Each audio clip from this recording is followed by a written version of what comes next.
ನಾಲತವಾಡದಲ್ಲಿ ಭಕ್ತಿಭಾವ, ಆದರ್ಶ ಮತ್ತು ಸಂದೇಶ ತುಂಬಿದ ಶರಣರ 107ನೆಯ ಪುಣ್ಯಸ್ಮರಣೆ ಕಾರ್ಯಕ್ರಮ ಅದ್ದೂರಿಯಾಗಿ ಜರುಗಿತು.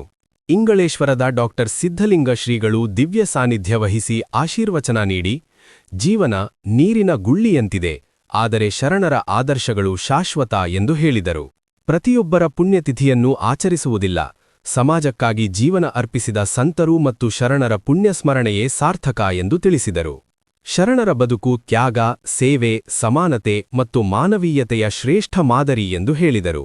ಕಾರ್ಯಕ್ರಮದಲ್ಲಿ ಆಲಮೇಲ ವಿರಕ್ತಮಠದ ಜಗದೇವ ಮಲ್ಲಿಬಮ್ಮಯ್ಯ ಶ್ರೀಗಳು ಶರಣರ ಕುರಿತು 2 ಕೃತಿಗಳನ್ನು ಲೋಕಾರ್ಪಣೆ ಮಾಡಿ, ಅವುಗಳು ಇಂದಿನ ಪೀಳಿಗೆಗೆ ದಾರಿದೀಪವಾಗಲಿವೆ ಎಂದರು. ಸಾಲೋಟಗಿಯ ಸಂಗಮೇಶ್ವರ ಶ್ರೀಗಳು ವೀರೇಶ್ವರ ಶರಣರ ಮಹತ್ವವನ್ನು ವಿವರಿಸಿದರು. ಮಾನವೀಯ ಕಳ್ಮಠದ ವಿರೂಪಾಕ್ಷ ಪಂಡಿತಾರಾಧ್ಯ ಶ್ರೀಗಳು ಆತ್ಮಪರಿಶೀಲನೆ ಹಾಗೂ ಕಾಯಕ ಕರ್ಮದ ಮಹತ್ವವನ್ನು ಒತ್ತಿ ಹೇಳಿದರು. ಶರಣ ವೀರೇಶ್ವರ ಸಹಕಾರಿ ಬ್ಯಾಂಕ್ 29ನೆಯ ವಾರ್ಷಿಕೋತ್ಸವದಲ್ಲಿ ರೂಪಾಯಿ 1,10,00,000 ಲಾಭ ಸಾಧಿಸಿರುವುದಾಗಿ ಅಧ್ಯಕ್ಷ ಎಂಎಸ್ ಪಾಟೀಲ ತಿಳಿಸಿದರು. ಪಲ್ಲಕ್ಕಿ ಮೆರವಣಿಗೆ, ಪುಸ್ತಕ ಬಿಡುಗಡೆ ಹಾಗೂ ಸನ್ಮಾನ ಕಾರ್ಯಕ್ರಮಗಳೊಂದಿಗೆ ಶರಣರ ಪುಣ್ಯಸ್ಮರಣೆ ಭಕ್ತಿಭಾವದಿಂದ ನೆರವೇರಿತು. ಇಂತಹ ಇನ್ನಷ್ಟು ಸುದ್ದಿ ವಿಡಿಯೋಗಳಿಗಾಗಿ ನಮ್ಮ ಚಾನೆಲ್ ಅನ್ನು ಲೈಕ್, ಶೇರ್ ಮತ್ತು ಸಬ್ಸ್ಕ್ರೈಬ್ ಮಾಡಿ. ಪ್ರತಿಯೊಬ್ಬರ ಪುಣ್ಯತಿಥಿಯನ್ನು ಯಾರು ಆಚರಿಸುವುದಿಲ್ಲ. ಯಾರು ಸಂತರು ತಮ್ಮ ಜೀವನವನ್ನ ಅರ್ಪಿಸಿ ಜನಕ್ಕೆ, ಜನಸ್ತೋಮಕ್ಕೆ ಆದರ್ಶವನ್ನ ಬಿಟ್ಟು ಹೋಗಿರ್ತಾರಲ್ಲ, ಅವ್ರ ಪುಣ್ಯತಿಥಿಯನ್ನ ಆಚರಿಸ್ತಕ್ಕಂಥ ರೂಢಿ ಅದ. ಯಾವಾಗಾದರೂ ಕೂಡ ನಮ್ಮ ದೇಶದಲ್ಲಿ ಬಹಳಷ್ಟು ಸಂತರು ಮಹಂತರು ಆಗಿ ಹೋಗ್ಯಾರ. ಬಹಳಷ್ಟು ಸಂತರು ಮಹಂತರು ಆಗಿ ಹೋಗ್ಯಾರ. ಬಹಳಷ್ಟು ತಪಸ್ವಿಗಳು, ವಾಕ್ಯ ಸಿದ್ಧಿ ಪುರುಷರು ತಮ್ಮ ಜೀವನವನ್ನ ಕೊಟ್ಟು ಹೋಗಿದ್ದಾರೆ. ಆದರೆ ಹೇಳುವುದೇನು, ನಮಗೆ ಕಾಡೋದೇನು,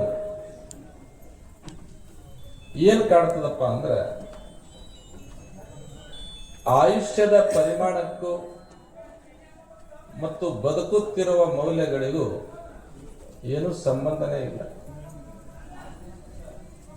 ಅಷ್ಟೊಂದಾಗಿ ಹೆಚ್ಚಿಗೆ ಹೇಳ್ತಕ್ಕಂಥದ್ದಕ್ಕ ಸಮಯನೂ ಇಲ್ಲ. ಹೇಳ್ತಾರ, ಜೀವನ ಅಂತಕ್ಕಂಥದ್ದು life is like a filled bubble floating on a water.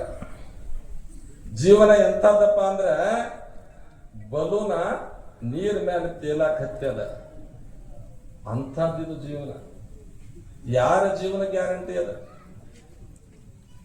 Life is like a filled by air bubble floating on a water, nothing else is there. ಇದಕ್ಕಿಂತ ಹೆಚ್ಚಿಗೆ ಏನೂ ಇಲ್ಲ.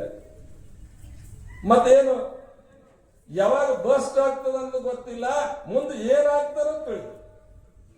ಇದೇ ಜೀವನ. ಯಾಕೆ ಪುಸ್ತಕಗಳು ಬಿಡುಗಡೆ ಆದವು.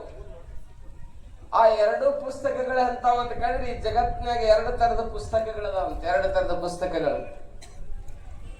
ಒಂದು ಪುಸ್ತಕ ಮುಟ್ಟಿ ಕೈ ತೊಳ್ಕೊಳ್ಳೋದು, ಅರ್ಥ ಆಗಿರ್ಬೇಕು ನಿಮಗೆ. ಒಂದು ಪುಸ್ತಕ ಮುಟ್ಟಿ ಕೈ ತೊಳ್ಕೊಳ್ಳೋದು. ಇನ್ನೊಂದು ಪುಸ್ತಕ ಯಾವ್ದಂತ ಕೇಳಿದ್ರೆ ಕೈ ತೊಳ್ಕೊಂಡು ಮುಟ್ಟಿ ತಲೆ ಮ್ಯಾಗ ಇಟ್ಟುಕೊಳ್ಳೋದು. ಇವತ್ತಿನ ಪುಸ್ತಕ ಯಾವುವು ಅಂತ ಕೇಳಿದ್ರೆ ಕೈ ತೊಳ್ಕೊಂಡು ಮುಟ್ಟಿ ತಲೆ ಮ್ಯಾಗ ಇಟ್ಟುಕೊಳ್ಳುವಂತ 2 ಪುಸ್ತಕಗಳು ಇವತ್ತ ಶ್ರೇಷ್ಠವಾಗಿರ್ತಕ್ಕಂಥ ಪುಸ್ತಕಗಳು. ಬುಕ್ಸ್ ರೂಲ್ಸ್ ದ ವರ್ಲ್ಡ್ ಅಂತ ಹೇಳ್ತಾರೆ. ಪುಸ್ತಕ ಜಗತ್ತನ್ನಾಳ್ತದೆ. ಒಂದು ಕಾರ್ಲ್ ಮಾರ್ಕ್ಸ್ ಬರೆದಂತ ದಾಸ್ ಕ್ಯಾಪಿಟಲ್ ಇಡೀ ಜಗತ್ತಿನ ಕಮ್ಯುನಿಸ್ಟರನ್ನಾಳ್ತದೆ. ಹೌದಲ್ಲ? ಒಂದು ವಚನ ಸಾಹಿತ್ಯ ಇಡೀ ಲಿಂಗಾಯತರನ್ನಾಳ್ತದೆ. ಒಂದು ಬಾಬಾ ಸಾಹೇಬ್ ಅಂಬೇಡ್ಕರ್ ಬರೆದಿರ್ತಕ್ಕಂಥ ಒಂದು ಸಂವಿಧಾನ ಇಡೀ ಭಾರತೀಯರನ್ನಾಳ್ತದೆ. 145 ಕೋಟಿ ಭಾರತೀಯರನ್ನಾಳ್ತದೆ ಅಂತ ಕೇಳಿದ್ರೆ ಬುಕ್ಸ್ ರೂಲ್ಸ್ ದ ವರ್ಲ್ಡ್. ಈ ಜಗತ್ತನ್ನಾಳದು ಎ ವಿಂಡೋ ಆಫ್ ನಾಲೆಜ್ ಅಂತ ಹೇಳ್ತಾರೆ. ಜಗತ್ತಿನ ಜ್ಞಾನದ ಬೆಳಕಂಡಿ ಯಾವುದು ಅಂತ ಕೇಳಿದ್ರೆ ಪುಸ್ತಕ ಪುಸ್ತಕ ಅನ್ನುವಂತ ಮಾತನ್ನ ಬಹಳ ಸುಂದರವಾಗಿ ನಮ್ಮವ್ರು ಹೇಳ್ಕೊಂಡು ಬರ್ತಾರೆ. ಅಂತ 2 ಸುಂದರವಾದಂತಹ ಪುಸ್ತಕಗಳು ಇವತ್ತ ಬಿಡುಗಡೆ ಆಗಿರೋದು ನನಗಂತೂ ಬಹಳ ಖುಷಿ ಆಗ್ಯದ. ಇದು 2ನೇ ಮುದ್ರಣ ಕಂಡದ ಇಟಗಿ ಅವರು ಬರೆದಂತ ಪುಸ್ತಕ. ಬಹುಶಃ ಮತ್ತೆ ಇದರ ಪ್ರತಿರೂಪ ಏನೋ ಅನ್ಸಾಕತ್ತದ ನನಗೆ. ಆ ಪುಸ್ತಕ ನಾನು ನೋಡಿಲ್ಲ ಇನ್ನೂ, ಅದನ್ನ ಹಿಂದೆಗಡೆ ನೋಡಿದ ಗೊತ್ತಾಗ್ತದ ನನಗೆ. ಎಷ್ಟು ಅದ್ಭುತ ಬರ್ದಾರ ಈ ಪುಸ್ತಕ ಇಟಗಿಯವರು ಅಂತ ಕೇಳಿದ್ರೆ ನಾನು ಅವ್ರಿಗೆ ಅನಂತ ಅನಂತ ಶರಣಾರ್ಥಿಗಳನ್ನ ಹೇಳಕ್ ಇಷ್ಟಪಡ್ತೇನೆ. ಚಲೋ ಪುಸ್ತಕ ಬರ್ದಾರ, ಬಹಳ ಬಹಳ ಅದ್ಭುತವಾದಂತ ಪುಸ್ತಕವನ್ನ ಇಟಗಿಯವರು ಬರ್ದಾರ. ಇವತ್ತು ಇನ್ನೊಂದು ವಿಚಾರ ಏನಂತ ಕೇಳಿದ್ರೆ, ಇವತ್ತ ನನಗ ಇಲ್ಲೊಂದಿಷ್ಟು ಹಿರಿಯರನ್ನ ನೋಡಿದಾಗ ಏನ್ ನೆನಪಿಗೆ ಬರಾಕತೈತಿ ಅಂತ ಕೇಳಿದ್ರೆ, KLN ಕಟ್ಟಿದ ಸಪ್ತರ್ಷಿಗಳ ನೆನಪಿಗೆ ಬರಾಕತ್ತಾರೆ ಇವತ್ತು. ಯಾಕೆ ಅಂತ ಕೇಳಿದ್ರೆ, ಮುದ್ದೇಬಿಹಾಳಕ್ ಸಾಲ ಕೇಳಕ್ ಹೋದ್ರಂತ MS ಪಾಟೀಲ್ರು. ಒಬ್ಬ ವ್ಯಕ್ತಿಗಳಂತೂ ಇಲ್ಲ, ಹೋಗ್ಬಿಟ್ಟಾರ. ಪಾದರಸದಂತ ವ್ಯಕ್ತಿತ್ವ ನೋಡಂತ BM ಅಂಗಡಿಯವ್ರಂಗ್ರು ಹೋಗ್ಯಾರ ನಮ್ಮನ್ ಬಿಟ್ಟು, ಎಲ್ಲರನ್ನ ಬಿಟ್ಟು. ನಾ ಹಿಂದ 100ನೇ ವರ್ಷದ ಪುಣ್ಯ ಸ್ಮರಣೆಗೆ ಈ ವೇದಿಕೆಗೆ ಬಂದಾಗ ಅವ್ರಿದ್ರು, BM ಅಂಗಡಿಯವ್ರು ಇದ್ರು. ಬಹಳ ಅದ್ಭುತ. ನಮ್ಮ AG ಗಂಗನಗೌಡ್ರನ್ನ ನೋಡಿದಂಗ ಹಾಕಿತ್ತು. ಹಂಗೆ ಅವ್ರೆಲ್ಲರೂ ಅದೇ ಸೇಮ್ ಡ್ರೆಸ್ ಅವರೆಲ್ಲ ಹಾಕೊಂಡಿದ್ರು. ಅದ್ಭುತವಾದಂತ ಬಹಳ ಆಳವಾದಂತ ವ್ಯಕ್ತಿತ್ವ ನೋಡ್ರಿ. ಒಂದಿಷ್ಟು ಮಂದಿ ಕೂಡ್ಕೊಂಡು ಅಲ್ಲಿ ಸಾಲ ಕೇಳಕ್ ಹೋದ್ರೆ ನಾವ ಒಂದು ಬ್ಯಾಂಕ್ ಅನ್ನು ಕಟ್ಟೋಣ ಅಂತ ಹೇಳಿ ಯಾವುದು ವೀರೇಶ್ವರ ಸಹಕಾರಿ ಬ್ಯಾಂಕ್ ಅನ್ನ ಇಲ್ಲಿ ಕಟ್ಟಾರ. ನಮ್ ದೇಶದಲ್ಲಿ ಸಹಕಾರಿ ರಂಗ ಚಲುವಾಗಿದ್ದೆ 1904ರಲ್ಲಿ. ನಾವು ನೆನ್ಪಿಟ್ಕೋಬೇಕಿದ್ದನ್ನು. ಯಾರಿಂದ ಚಲುವಾಯ್ತು? ಇಡೀ ಏಷ್ಯಾ ಖಂಡದಲ್ಲಿ ಹೇಳ್ತೀನಿ ನಾನು, ಕರ್ನಾಟಕದಲ್ಲೆಲ್ಲ, ಭಾರತದಲ್ಲಿ ಅಲ್ಲ, ಇಡೀ ಏಷ್ಯಾ ಖಂಡದಲ್ಲಿ ಮೊಟ್ಟ ಮೊದಲು ಸಹಕಾರಿ ರಂಗವನ್ನು ಪ್ರಾರಂಭ ಮಾಡಿದ ಕೀರ್ತಿ ಯಾರಿಗೆ ಹೋಗ್ತದೆ ಅಂತ ಕೇಳಿದ್ರೆ, ಹಾಲು ಮತದ ಒಬ್ಬ ವ್ಯಕ್ತಿಗೆ ಹೋಗ್ತದೆ. ಅವ್ರು ಯಾರಂತ ಕೇಳಿದ್ರೆ, ಗದಗ ಜಿಲ್ಲೆಯ ಕಣಗಿನಹಾಳದ ಶ್ರೀ ಸಿದ್ದನಗೌಡರು, ಸಣ್ಣ ರಾಮಪ್ಪನ ಗೌಡ, ಮಾಲಿಕ್ ಪಾಟೀಲ್ರನ್ನು ಅಂತವ್ರಿಗೆ ಹೋಗ್ತದೆ ಈ ಕೀರ್ತಿ. ಅವರು ಮೊಟ್ಟ ಮೊದಲು ಏನ್ ತಗೊಂಡು ಬರ್ತಾರೆ, ಜನರಲ್ ಮೆಕ್ಯಾನಿಲ್ ಅನ್ನುವಂತ ವಿದೇಶದ ಬ್ರಿಟಿಷರು ಇರ್ತಾರೆ, ಅವನಿಂದ ಪ್ರೇರಣೆಯನ್ನು ಪಡ್ಕೊಂಡು ಮೊಟ್ಟ ಮೊದಲು 2 ರೂಪಾಯಿನ 10 ರೂಪಾಯಿ ಹಾಕ್ತಾರ. ಬಹುಶಃ ಮೊಟ್ಟ ಮೊದಲನೇದ್ದು ಎಲ್ಲಿ ಕಣಗಿನಹಾಳದಲ್ಲಿ, ಗದಗ ಜಿಲ್ಲೆ ಕಣಗಿನಹಾಳ ಅನ್ನುವಂತ ಗ್ರಾಮದಲ್ಲಿ ಮೊಟ್ಟ ಮೊದಲು ಸೊಸೈಟಿಯನ್ನು ಪ್ರಾರಂಭ ಮಾಡ್ತಾರೆ. ಇವತ್ತು ಸಹಕಾರಿ ರಂಗ ಎಷ್ಟು ಬೆಳೆದದ ಅಂತ ಕೇಳಿದ್ರೆ, ಅದರ ಕೀರ್ತಿ ಮುಗಿಲು ಮುಟ್ಟದ. ಮೊಟ್ಟ ಮೊದಲು ಪ್ರಾರಂಭ ಮಾಡಿದಂತ ಸೊಸೈಟಿ ಇವತ್ತು ಸಹಕಾರಿ ರಂಗ ಪ್ರಾರಂಭ ಆಗಿ ಇವತ್ತು ಎಷ್ಟು ಬೆಳೆದದ ಅಂತ ಕೇಳಿದ್ರೆ, ನಿಮ್ಮ ಬಿಜಾಪುರ ಜಿಲ್ಲೆ ಮಟ್ಟಿಗೆ ನಾನು ಏನಾದ್ರೂ ಹೇಳೋದಿದ್ರೆ, ಮೊಟ್ಟ ಮೊದಲು ಸಹಕಾರ ಚಳವಳಿ ಎಲ್ಲಿ ಪ್ರಾರಂಭ ಆಯ್ತು ಅಂತ ಕೇಳಿದ್ರೆ ನನಗೆ ಬಹಳ ಹೆಮ್ಮೆ ಅನಿಸ್ತದ. ನಿಮ್ಮ ಊರಿದ ಈ ಬ್ಯಾಂಕಿನ ಫೌಂಡರ್ ಆಗಿರ್ತಕ್ಕಂಥ ಲಿಂಗೈಕ್ಯ ವಿಮಲಾಬಾಯಿ ದೇಶಮುಖ್ರವರ ಪತಿ ಆಗಿರ್ತಕ್ಕಂಥ JS ದೇಶಮುಖ್ರ ಹುಟ್ಟು ಮೊಮ್ಮಗ ಆಲ್ಮೇಲದಲ್ಲಿ ಮೊಟ್ಟ ಮೊದಲು ಬಿಜಾಪುರ ಜಿಲ್ಲೆಯೊಳಗೆ ಸೊಸೈಟಿ ಪ್ರಾರಂಭ ಆಗ್ತದೆ. ಸಹಕಾರ ಚಳವಳಿ ಅಲ್ಲಿಂದ ಪ್ರಾರಂಭ ಆಗ್ತದೆ. ಅಂತ ಸೊಸೈಟಿಯನ್ನು ಕಟ್ಟಿ ಇವತ್ತು ಎಷ್ಟು ಕರ್ನಾಟಕದಲ್ಲಿ ಸಹಕಾರ ರಂಗ ಬೆಳೆದದ ಅಂತ ಕೇಳಿದ್ರೆ, ಒಬ್ಬ ಕ್ಯಾಬಿನೆಟ್ ದರ್ಜೆಯ ಸಚಿವನನ್ನ ಪಡೆಯುವಷ್ಟು ಮಟ್ಟಿಗೆ ಬೆಳೆದದ ಅಂತ ಕೇಳಿದ್ರೆ, ನಾವು ಸಹಕಾರಕ್ಕೆ ಎಷ್ಟು ಬೆಲೆಯನ್ನು ಕೊಟ್ಟಿವಿ ಎನ್ನುವಂಥದ್ದನ್ನ ನಾವು ತಿಳ್ಕೊಬೇಕಾಗ್ತದ ಬಂಧುಗಳೇ. ಅಂತ ಸೊಸೈಟಿ ಇಲ್ಲಿ ನೋಡ್ರಿ, ಆ ಬ್ಯಾಂಕ್ ನಾವು ಬಿಜಾಪುರದಲ್ಲಿ ನೋಡ್ತೀವಿ. ಸಿದ್ದೇಶ್ವರ ಬ್ಯಾಂಕ್ ಅನ್ನು ಕಟ್ಟಿದಂತ ಪಗು ಹಳಕಟ್ಟಿ ಅವರ ಚರಿತ್ರೆಯನ್ನು ನಾವು ಕೇಳ್ತಾ ಇದ್ದೇವೆ. ಬಹುಶಃ ಎಷ್ಟು ಅದ್ಭುತವಾಗಿ ಬೆಳೆದದ ಸಿದ್ದೇಶ್ವರ ಬ್ಯಾಂಕ್. ಇವತ್ತು ಎಷ್ಟು ಸಾವಿರಾರು ಕೋಟಿ ಟರ್ನ್ ಓವರ್ ಅನ್ನ ಮಾಡುವಂತದ್ದನ್ನ ನಾವು ಕಾಣ್ತಾ ಇದ್ದೇವೆ. ಹಂಗ 9 ಲಕ್ಷದಿಂದ 1997ರಲ್ಲಿ ಪ್ರಾರಂಭವಾಗಿರ್ತಕ್ಕಂಥ ನಿಮ್ಮ ವೀರೇಶ್ವರ ಬ್ಯಾಂಕ್. ಮೊನ್ನೆ ಮ್ಯಾನೇಜರ್ ಭೇಟಿಯಾಗಿದ್ರು, ನಮ್ಮ ಗಂಗನಗೌಡ ಮಗ ಅವ್ರ ಮ್ಯಾನೇಜರ್ ಅದಾರ, ಅವ್ರು ಭೇಟಿಯಾಗಿದ್ರು. ನನಗೆ ಹೇಳ್ತಾ ಇದ್ರು, ಗುರುಗಳ ಇವತ್ತು ಎಷ್ಟಿದೆ ಅಂತ ಕೇಳಿದ್ರೆ 150 ಕೋಟಿ ಬರೀ FD ಐತ್ರಿ ನಮ್ದು ಅಂತ ಹೇಳ್ತಾ ಇದ್ರು. ಅದು ಎಷ್ಟು ಹೆಮ್ಮೆ ಪಡುವಂತ ವಿಚಾರ, ಬಹಳ ಮೆಚ್ಕೋಬೇಕಾಗ್ತದ ಆ ವಿಚಾರವನ್ನ. ಬಹುಶಃ ಅಂತ ಬಹಳ ಸುಂದರವಾದ ಬ್ಯಾಂಕ್ ಅನ್ನ ನನಗೆ ಯಾವುದು ಕೆಟ್ಟದಿದೆ ಅದನ್ನ ನೆನಪಿಟ್ಕೊಳ್ತಾ ಇದ್ದೇವೆ, ಯಾವುದು ಒಳ್ಳೇದಿದೆ ಅದನ್ನ ಮರೀತಾ ಇದ್ದೇವೆ. ಇದೇ ಬಹಳ ದೊಡ್ಡ ದುರಂತ. ಮನಸ್ಸು ಯಾವುದ್ರ ಬಗ್ಗೆ ಆಕರ್ಷಿತ ಆಗಬೇಕಾಗಿತ್ತೋ ಅದರ ಕಡೆ ಆಕರ್ಷಿತ ಆಗಲಾರ್ದನೆ ಯಾವುದ್ರ ಕಡೆ ಹೋಗಬೇಕಾಗಿತ್ತೋ ಆ ಕಡೆ ಹೋಗ್ತಾ ಇಲ್ಲ. ಹಿಂಗಾಗಿ ಕೈವಲ್ಯ ಪದದಲ್ಲಿ ಬರೀತಾರೆ ಬಹಳ ಸುಂದರವಾಗಿ. ಏನು ಮಾಡಲಯ್ಯ ಎನ್ನ ಹೀನ ಮನದ ಬಯಕೆಗಳನ್ನು ಜ್ಞಾನ ಖಡ್ಗದಿಂದ ಕಡಿಯುವವರ ನಾರ ಕಾಣೆನು. ಹಿಡಿಯುವುದದನೆ ಹಿಡಿಯದಯ್ಯ, ಹಿಡಿಯದದನೆ ಹಿಡಿಯುವುದಯ್ಯ, ಕೆಡವ ನಡೆಯ ನಡೆಸಿಯನ್ನ ಭವಕ್ಕೆ ಬರಿಸಿತು. ಬಡವ ನಾನು ಕಾಡು ತಲಿಹುದು, ಹಿಡಿದು ಮನದ ಕೈಯ ಕಾಲ ಕಡೆದು ಕಡೆದು ಹಾಕುವವರ ನಾರ ಕಾಣೆನು ಅಂತ ಬರೀತಾನೆ. ನಾನು ನಿಮ್ಮ ನೆನೆವ ನೆನಲು ತಾನು ನಿಮ್ಮ ನೆನೆಯದಯ್ಯ, ಶ್ವಾನನಂತೆ ನಾಯಿಯಂತೆ ಹಲವು ಕಡೆಗೆ ಹರಿಯುತ್ತಿರುವುದು ಅಂತ ಬರೀತಾನೆ ಅದರಲ್ಲಿ. ಹಿಂಗಾಗಿ ನಾವು ಅರ್ಥ ಮಾಡ್ಕೊಳ್ಬೇಕಾದ್ದು. ಮತ್ತೆ ಅಪ್ಪರು ಇದನ್ನ ಹೆಂಗ ಸರಿ ಮಾಡೋದು ಅಂತಂದ್ರೆ, ಕಠೋಪನಿಷತ್ತಲ್ಲಿ ಒಂದು ಕತೆ ಬರ್ತದ. ಕತೆ ಹೇಳಿ ನನ್ನ ಮಾತು ಮುಗಿಸ್ತೇನೆ, ಸಮಯನೂ ನನಗಿಲ್ಲ.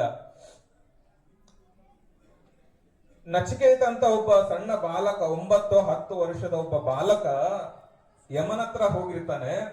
ಅದು ಕತೆ ಆ ನಂತರ ನೀವು ಹೋಗಿ ಮತ್ತೊಂದ್ಸಲ ತಿಳ್ಕೊಳ್ರಿ ಅದನ್ನ. ನಾನು ಏನು ಮುಖ್ಯ ವಿಚಾರ ಅದ್ರ ಬಗ್ಗೆ ಅಷ್ಟೇ ಹೇಳ್ಬಿಡ್ತಾನೆ.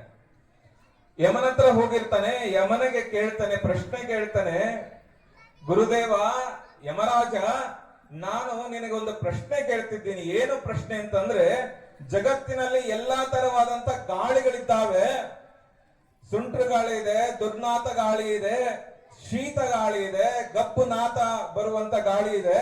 ಎಲ್ಲ ತರವಾದ ಗಾಳಿ ಇದ್ರೂ ಕೂಡ ನನ್ನೊಳಗ ಹತ್ತಿರುವಂತ ಆ ಜ್ಯೋತಿ ಆರ್ಲಾರ್ದಂಗ ಈ ಬದುಕನೆ ಹೆಂಗ ಬದುಕಬೇಕು ಅದನ್ನ ಹೇಳು ಅಂತ ತಿಳ್ಕೊಂಡು 10-11 ವರ್ಷದ ಒಬ್ಬ ಬಾಲಕ ಕೇಳ್ತಾನೆ.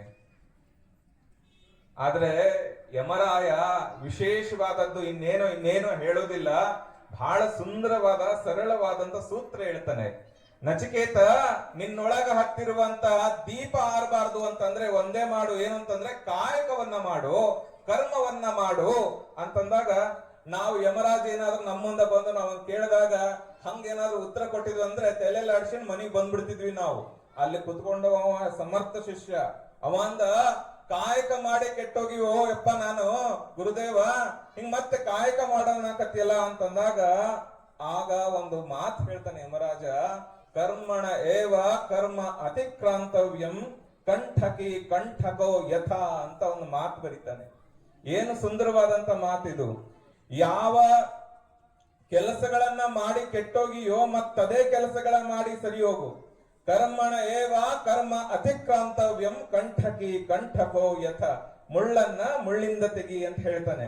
ಏನಂದ್ರೆ, ಯಾವ ಕಣ್ಣುಗಳನ್ನ ಬೆಳೆಸಿ ನೀ ಕೆಟ್ಟ ಹೋಗಿದೆಯೋ ಮತ್ತದೇ ಕಣ್ಣುಗಳನ್ನ ಬಳಸಿ ಸರಿ ಹೋಗು. ಯಾವ ಕೈಗಳನ್ನ ಬಳಸಿ ಇನ್ನೊಬ್ಬರಿಗೆ ಹೊಡೆಯೋದು ಮಾಡಿದ್ಯೋ ಮತ್ತದೇ ಕೈಗಳನ್ನ ಬಳಸಿ ದಾನ ಧರ್ಮಗಳನ್ನ ಮಾಡು. ಯಾವ ಕಾಲುಗಳನ್ನ ಬೆಳೆಸಿ ಕೆಟ್ಟ ಹಾದಿಯನ್ನ ತುಳಿದಿದೆಯೋ ಮತ್ತದೇ ಕಾಲುಗಳನ್ನ ಬಳಸಿ ಸರಿಯಾದ ಹಾದಿಯನ್ನ ತುಳಿ. ಯಾವ ಹೃದಯದಿಂದ ಇನ್ನೊಬ್ಬರಿಗೆ ದ್ವೇಷವನ್ನ ಕೊಟ್ಟಿದೆಯೋ ಮತ್ತದೇ ಹೃದಯವನ್ನ ಬಳಸಿ 4 ಜನರಿಗೆ ಪ್ರೀತಿಯನ್ನ ಹಂಚು. ಯಾವ ನಾಲಿಗೆಯನ್ನ ಬಳಸಿ ಇನ್ನೊಬ್ಬರಿಗೆ ಬಯ್ಯೋದನ್ನ ಮಾಡಿದೆಯೋ ಮತ್ತದೇ ನಾಲಿಗೆಯನ್ನ ಬಳಸಿ 4 ಚಲೋ ಮಾತಾಡು. ಯಾವ ಬುದ್ಧಿಯನ್ನ ಬೆಳೆಸಿ ಕಪಟತನವನ್ನ ಮಾಡಿದೆಯೋ ಅದೇ ಬುದ್ಧಿಯನ್ನ ಬೆಳೆಸಿ ಈ ಜಗತ್ತಿಗೆ ಒಳ್ಳೇದನ್ನ ಮಾಡು ಅಂತ ತಿಳ್ಕೊಂಡು ಯಮರಾಜ ಹೇಳ್ತಾನೆ. ಹಿಂಗಾಗಿ ಈ ನಿಟ್ಟಿನಲ್ಲಿ ನಾವೆಲ್ಲರೂ ಕೂಡ ಒಳ್ಳೆದ ಕಡೆ ನಾವು ಜಾಸ್ತಿ ಆಕರ್ಷಿತರಾಗಬೇಕು ಅನ್ನುವಂಥ ವಿಚಾರವನ್ನ ಈ ಸಂದರ್ಭದಲ್ಲಿ. ಪ್ರಪಂಚದೊಳಗ ಹಾಲಿನೊಳಗ ಶ್ರೇಷ್ಠ ಹಾಲ ಯಾವುದಂತ ಕೇಳಿದ್ರ ತಾಯಿಯ ಎದಿ ಹಾಲು ಬಹಳ ಶ್ರೇಷ್ಠ. ಅದಕ್ಕೆ ಅಮೃತ ಅಂತ ಕರೀತಾರ.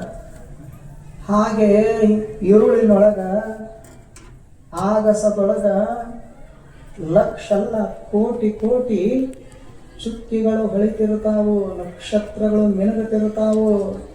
ಅದರೊಳಗ ಅತ್ಯಂತ ಶ್ರೇಷ್ಠವಾಗಿರತಕ್ಕಂಥ ಚುಕ್ಕಿ ನಕ್ಷತ್ರ ಯಾವುದು ಅಂತ ಕೇಳಿದಾಗ ಬೆಳಗಿನ ಜಾವ ಏನು ಮುಡಿರುತ್ತದಲ್ಲ ಬೆಳ್ಳಿ ಚುಕ್ಕಿ, ಅದರಷ್ಟು ಪ್ರಕಾಶ ಯಾವ ಚುಕ್ಕಿಯೊಳಗೂ ಇರುವುದಿಲ್ಲ. ಆದ್ದರಿಂದ ಚುಕ್ಕಿಯೊಳಗ ಶ್ರೇಷ್ಠವಾದ ಚುಕ್ಕಿ ಬೆಳ್ಳಿ ಚುಕ್ಕಿ. ಇವು 3 ತಿಳಿದವಲ್ಲ.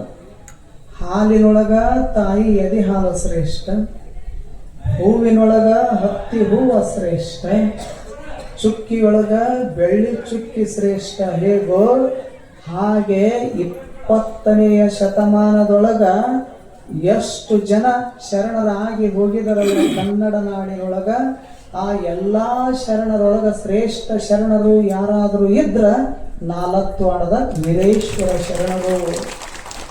ಅವರ ಬದುಕೇ ಒಂದು ಅದ್ಭುತವಾಗಿರುವಂಥದ್ದು. ಆದರೂ ಸಹಿತ 107 ವರ್ಷ ಕಳೆದಾವ. ಇಂಥ ತಂಪತ್ತಿನೊಳಗ ತಣ್ಣನೆಯ ಗಾಳಿಯೊಳಗ ಅವರನ್ನ ಸ್ಮರಣೆ ಮಾಡ್ತೀವಿ ಅಂತ ಕೇಳಿದ್ರ, ಯಾಕೆ ಸ್ಮರಣೆ ಮಾಡೋದು ಅಂತ ಕೇಳಿದ್ರ, ಅವರು ನಮ್ಮಂಗ ನಿಮ್ಮಂಗ ಬಂದು ಹೋದವರಲ್ಲ ಭೂಮಂಡಲಕ್ಕೆ. ಒಬ್ಬ ಶರಣರು ವಚನ ಬರೀತಾರೆ, ಲೋಕದಂತೆ ಬಾರರು, ಲೋಕದಂತೆ ಇರರು, ಲೋಕದಂತೆ ಹೋಹರು ನೋಡಯ್ಯ, ಪುಣ್ಯದಂತೆ ಬಪ್ಪರು, ಜ್ಞಾನದಂತೆ ಇಪ್ಪರು, ಮುಕ್ತಿಯಂತೆ ಹೋಹರು ನೋಡಯ್ಯ. ಉರಿಲಿಂಗ ದೇವಯ್ಯ ನಿಮ್ಮ ಶರಣರು ಉಪಮಿಸಬಾರದ ಉಪಮಾತೀತರು ಅಂತ ಒಬ್ಬ ಶರಣರು ಇಂಥ ಶರಣರ ಬಗ್ಗೆ ವಚನವನ್ನು ರಚನಾ ಮಾಡಿದ್ದಾರೆ. ವೀರೇಶ್ವರ ಶರಣರು ನಾವು ಹ್ಯಾಗ ಬಂದೀವಲ್ಲ ಹಾಗ ಬಂದವರಲ್ಲ, ಪುಣ್ಯದಂತೆ ಬಂದವರು. ನಾವು ಹ್ಯಾಗ ಬದುಕಾಕತ್ತೀವಲ್ಲ, ಕಾಮ ಕ್ರೋಧಾದಿಗಳನ್ನು ತುಂಬಿಕೊಂಡು, ಆಸೆ ಆಮಿಷವನ್ನು ತುಂಬಿಕೊಂಡು, ದ್ವೇಷ ರೋಷವನ್ನು ತುಂಬಿಕೊಂಡು ಬದುಕಾಕತ್ತೀವಲ್ಲ, ಹೀಗೆ ಬದುಕಿದವರಲ್ಲ.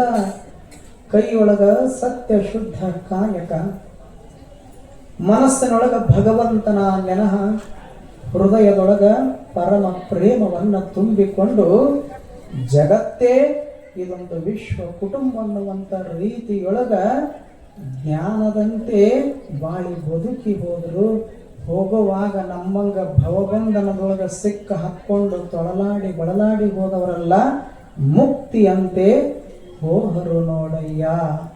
ಉರಿಲಿಂಗ ದೇವಯ್ಯ ನಿಮ್ಮ ಶರಣರು ಉಪಮಿಸಬಾರದ ಉಪಮಾತೀತರು. ಅವರು ಬದುಕಿಗೆ ಉಪಮೆ ಕೊಡಾಕ ಬರುವುದಿಲ್ಲ, ಅವರಂಗ ಇನ್ನೊಬ್ರು ಅದಾರ ಅಂತ ಹೇಳಾಕ ಬರುವುದಿಲ್ಲ. ಆದ್ರೆ ಮನುಷ್ಯನ ಮನಸ್ಸು ಎಷ್ಟು ವಿಚಿತ್ರದಂದ್ರೆ ಹೋಲಿಕೆ ಮಾಡ್ತಾನ ಮನುಷ್ಯ. ನಮ್ಮನ್ನ ಇನ್ನೊಬ್ಬರ ಜೊತೆಗೆ ಹೋಲಿಕೆ ಮಾಡ್ಕೋತಾನ, ಮಾಡೋದಿಲ್ಲೇನು ಮಾಡ್ತಿರ್ತಾರ. ಅವ್ರ ಮಗ 95% ಮಾಡ್ಯಾನ, ನನ್ನ ಮಗ 85 ಮಾಡ್ಯಾನ. ನೋಡಲ್ಲಿ ಒಂದಿಷ್ಟು ಆ ಹುಡುಗ ನಂದು ನೀನು ಓದು ಚೆನ್ನಾಗಿ ಕಲಿ ಅಂತ ಹೋಲಿಕೆ ಮಾಡುತ್ತಿರ್ತೀವಿ ಒಬ್ಬರಿಗೊಬ್ಬರು. ಅವರಂಗನ ನೀನಾಗೋ ಮಾಡಿ ಮುಂಜಾನೆ ಕೋಆಪರೇಟಿವ್ ಬ್ಯಾಂಕಿಗೆ ಹೋಗಿ ನಮಗೊಂದು ಬ್ಯಾಂಕಿಗೆ ಸಾಲ ಕೊಡ್ರಿ, ಬ್ಯಾಂಕಿಗೆ ಕಾರ್ ತಗೋತೀವಿ ಅಂತ ಹೇಳಿದ್ರು. ಅದಕ್ಕೆ ಅವರಂದ್ರು ಉದ್ಯೋಗದಾಗ ಯಾರನ್ನ ಸಹಿ ಮಾಡಿಸಿದ್ರೆ ಇಲ್ಲಿಲ್ಲ, ನಾಲ್ಕು ಅಂಗಡಿ BM ಅಂಗಡಿ ಸಫರ್ ಅದಾರ, ಅವ್ರು ಕರ್ಕೊಂಡು ಸಹಿ ಮಾಡಿದ್ರೆ ನೀವು ಲೋನ್ ಕೊಡ್ತೀವಿ, ಇರ್ಲಿಕ್ಕೆ ಇಲ್ಲ ಅಂತ ಹೇಳಿದರು. ಅದಕ್ಕೆ BM ಅಂಗಡಿ ಸಫರ್ ಕರ್ಕೊಂಡು ಬಸ್ಸಿನಲ್ಲಿ ಹೋದೆವು. ಹೋದ ನಂತರ ಹೊಳ್ಳಿ ಬರುವಂತ್ನಾಗ ಸರ್ಕಾರ ನಾವು ಒಂದು ಬ್ಯಾಂಕ್ ಮಾಡಿದ್ರೆ ಭಾಳ ಒಳ್ಳೇದಾಗ್ತದೆ, ಇಷ್ಟೆಲ್ಲ ಹಳ್ಳಿದಾರ ನಮ್ಮೆಲ್ಲ ಸುತ್ತಮುತ್ತಲು, ಅದಕ್ಕೆ ಒಳ್ಳೆಯ ವಿಚಾರವನ್ನು ಆಗುತ್ತದೆ ಅಂತೇಳಿ ನಾವು ವಿಚಾರವನ್ನು ಮಾಡಿದಾಗ ಸರ್ಕಾರ ಒಂದು ಅವರು ಸಂಸ್ಥಾನಗಳ ಅಧ್ಯಕ್ಷರಾಗಿ ಮಾಡಿ ಇಷ್ಟೆಲ್ಲ ನೆನೆಸುವಂಥ ಕಾರ್ಯವನ್ನು ಮಾಡಿದ್ದಾರೆ ಅಂತ BM ಅಂಗಡಿಯವರು ಕೂಡ ಈ ಸಂದರ್ಭದಲ್ಲಿ ಜ್ಞಾಪಿಸುತ್ತಾ, ಇವತ್ತಿನ 11 ದಿವಸಗಳ ಕಾಲ ಪ್ರವಚನವನ್ನು ಮಾಡಿದಂಥ ಸ್ವಾಮೀಜಿಯವರು ಸಾಕಷ್ಟು ವಿಷಯಗಳನ್ನು ಪ್ರಸ್ತಾವನೆಯನ್ನು ಪ್ರವಚನದಲ್ಲಿ ಮಾಡಿದ್ದಾರೆ. ಅದಕ್ಕೆ ತಾವೆಲ್ಲ 40 ಅಣ್ಣ ತಮ್ಮಂದಿರು, ಸಹೋದರಿಯರು ಎಲ್ಲರೂ ಅವರು ಹೇಳಿದಂತೆ ನಾವು ನಡೆದುಕೊಳ್ಳೋಣ ಅಂತ ಮಾತನ್ನು ಹೇಳಿ ನಾನು 2 ಮಾತನ್ನು ಮುಗಿಸ್ತೇನೆ. ಜೈ ಜೈ.